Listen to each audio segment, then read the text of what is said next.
comme vous le savez, c'est le collectif interministériel des agents de l'administration sénégalaise. Donc ce collectif est composé donc, de 18 ministères. Et je pense qu'avec le texte linéaire que nous allons essayer de partager avec vous, vous allez comprendre l'objet, n'est-ce pas, de notre point de presse. Le collectif interministériel des agents de l'administration sénégalaise est une structure mise en place pour défendre les intérêts matériels et moraux des travailleurs. Il est constitué de syndicats, d'amicales et intervient dans le fonctionnement de 18 ministères. Ces dernières sont en amont comme en aval de toutes les politiques publiques que l'État mène au niveau de l'administration. Le gouvernement du Sénégal, récemment, il a donc procédé à ce qu'on appelle des revalorisations salariales dans la fonction publique.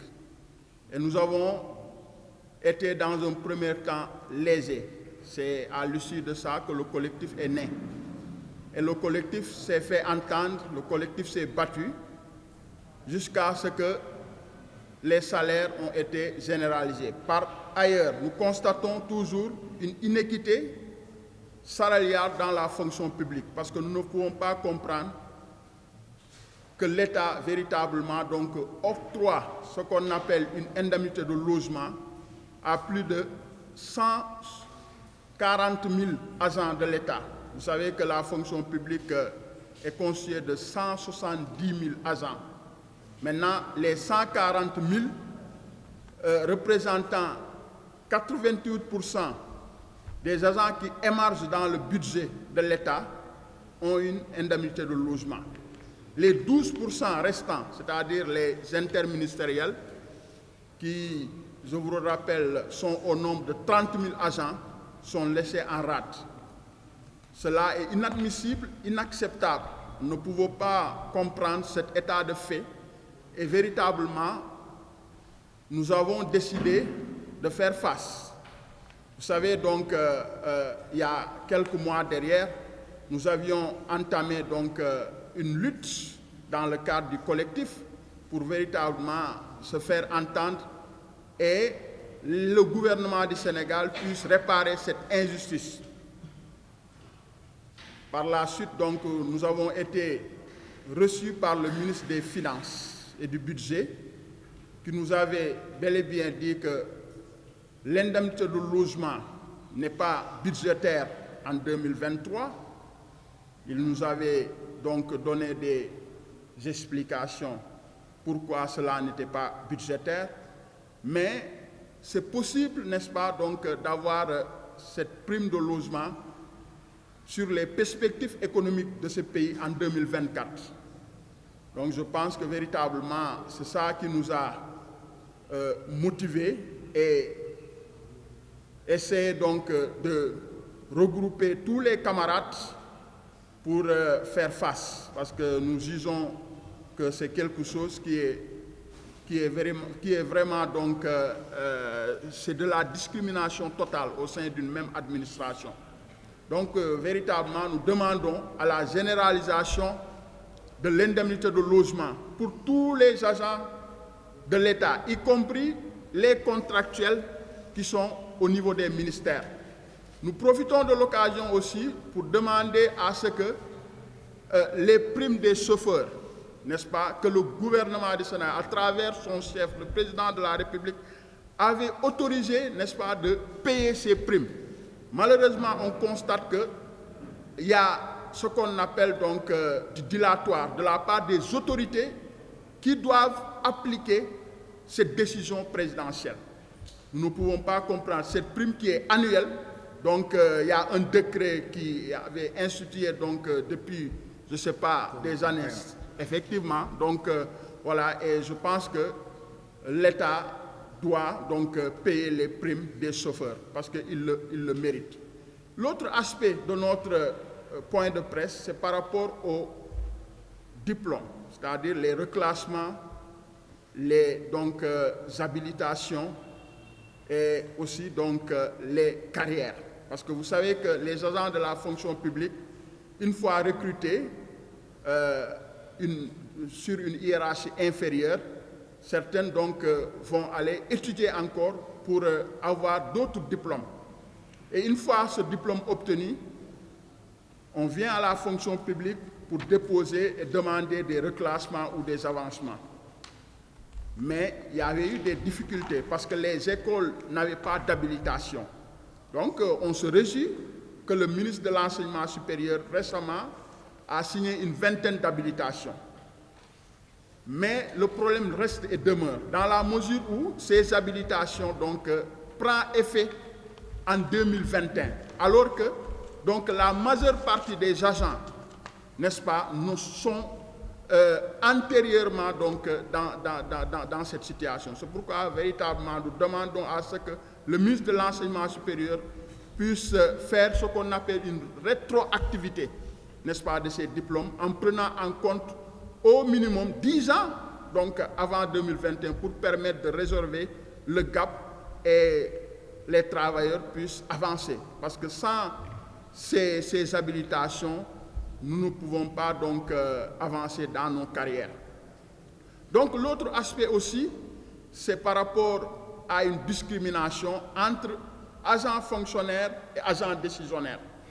Parce qu'on ne peut pas comprendre, dans une même fonction publique, les agents fonctionnaires qui cotisent au niveau du FNR, différents des décisionnaires qui cotisent au niveau de la Caisse de sécurité sociale, puissent avoir une distinction, parce que nous avons tous les mêmes diplômes, nous avons tous véritablement de la même hiérarchie. Pourquoi deux états, deux mesures? C'est ce que nous ne comprenons pas.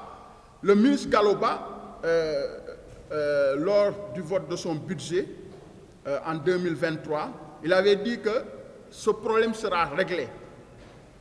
Le décret est en phase, n'est-ce pas, d'application, et que à ce moment-là, dans les semaines ou mois à venir, on ne parlera plus, n'est-ce pas, d'agents fonctionnaires et d'agents décisionnaires.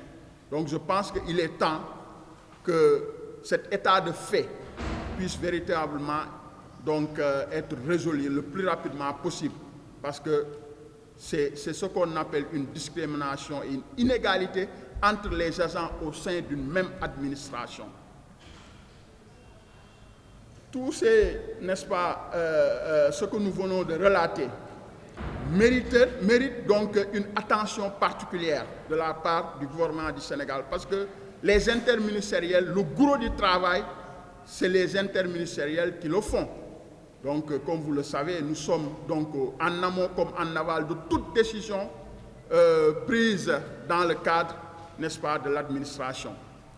C'est pourquoi nous avons décidé d'étaler un certain nombre de plans d'action pour pousser le gouvernement du Sénégal à réagir.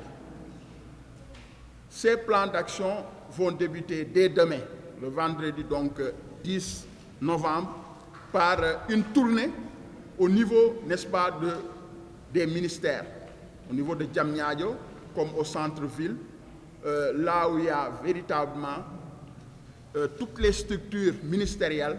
Nous allons faire une tournée pour discuter avec nos camarades par rapport à nos plans d'action et l'enjeu vraiment de ce que nous faisons, parce que c'est très très important et je pense que le plan d'action débute demain.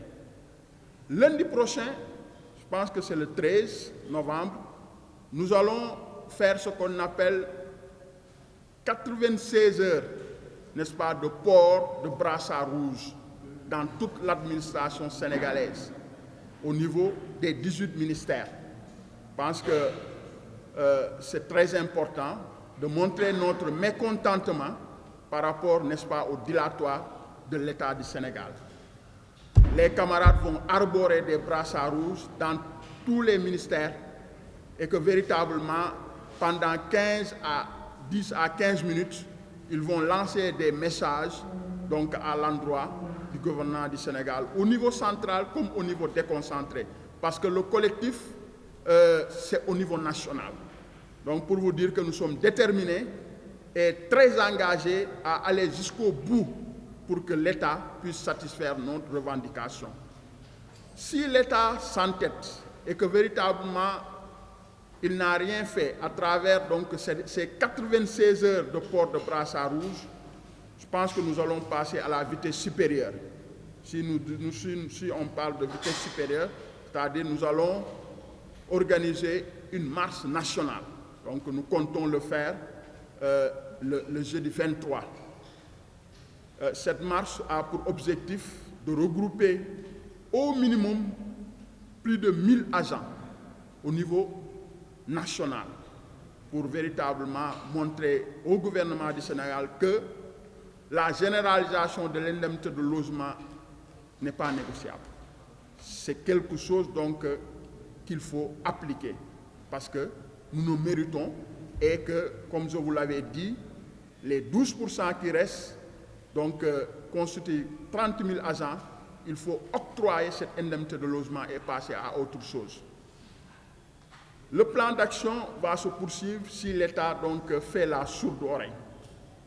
Et je pense que la dernière étape, ça sera véritablement une grève générale au niveau de la fonction publique. Je pense qu'on n'a jamais assisté à une grève générale où toutes les activités de l'administration seront bloquées. Nous comptons le faire le 31 novembre. Donc si d'ici là, le gouvernement n'appelle pas à la table de négociation pour satisfaire nos revendications, je pense que nous allons paralyser l'administration sénégalaise dans son entièreté et vous allez constater qu'il y aura des conséquences incommensurables parce qu'un jour sans travail, donc dans l'administration, vous comprenez, c'est des centaines de milliards qui seront perdus. Et ce que nous réclamons, donc je pense que ça ne fait même pas 15 milliards, donc l'État peut bel et bien exécuter et nous octroyer ces indemnités de logement. Donc, chers camarades, chers journalistes, c'était véritablement le message que nous voulons lancer et que nous appelons le président de la République de satisfaire nos revendications. Nous appelons aussi le Premier ministre Amadou Ba, parce que véritablement, nous savons que l'État a les moyens et la capacité de pouvoir nous octroyer ces indemnités de logement. Et que véritablement, nous espérons que cela va être fait. Sinon, étant des syndicalistes, nous allons aller jusqu'au bout pour la satisfaction totale de notre revendication. Je vous remercie et je donne la parole. C'est Omar Dramé, coordinateur du collectif interministériel des agents de l'administration sénégalaise. Voilà, donc